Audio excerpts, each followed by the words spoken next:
Edward's Express. When Gordon arrived on the railway, Sir Topham Hatt purchased brand new express coaches for him. They had sturdy metal bodies, smooth bogies, and separate compartments for the passengers. Gordon was well pleased with his coaches. The old coaches felt left out.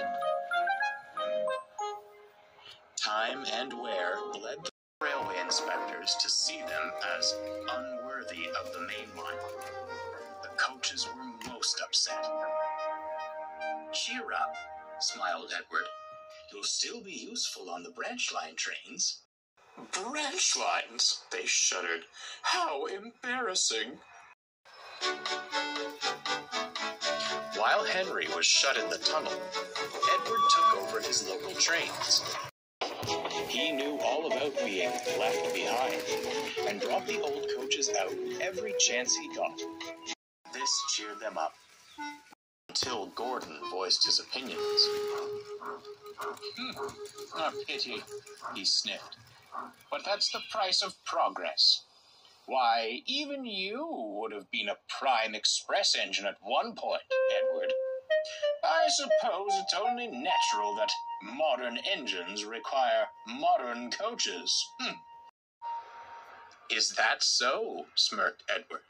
"Why, I think you'd look most distinguished pulling these old dears." "Oh, no thank you," Gordon harumphed. "They'd be open-top carriages before I even reached top speed." "Now these are proper coaches," he finished. "Is that what they are?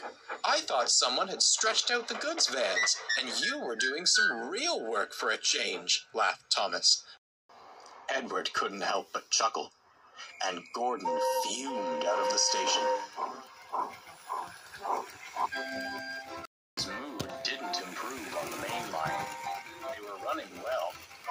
Too well. "Settle down, Gordon," scolded the driver. "You'll do a number on yourself. Make no mistake." Real work," muttered Gordon. "I'll show those engines a thing or two about real work." The next morning, Gordon tried to leave the sheds, but he couldn't. "What's happened to me?" he groaned. The crew inspected him and quickly found the problem. "Something's wrong with your tender brakes," sighed the fireman. "And with how you were going about yesterday, I'm not surprised." "And you thought the old coaches were the ones who would fall apart," laughed Thomas. Edward shot him a look. "This is no time for teasing, Thomas. The express must go out on time."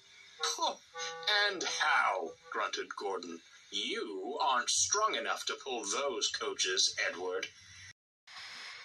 Edward glanced at the coaches in the carriage sidings. And then he spotted something else. The passengers were growing impatient. There was no train ready for them, and it would soon be time to leave. The fat controller had just stepped out of his office to see what the matter was, when he saw a most peculiar sight. Edward came steaming in with all the old coaches he could find. The passengers were surprised, but thankful they had a train at all. They hurriedly boarded the coaches, and the fat controller smiled. "Well done, Edward. Most resourceful of you. Don't push yourself too hard now." "I may not match Gordon's pace, sir," smiled Edward, "but I'll have a jolly good try." The guard blew his whistle, and Edward started away.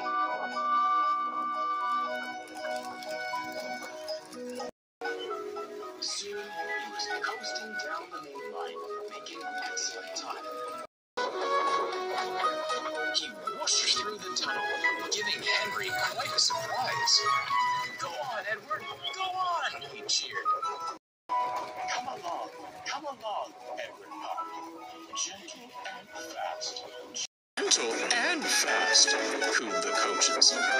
They were very pleased with Edward.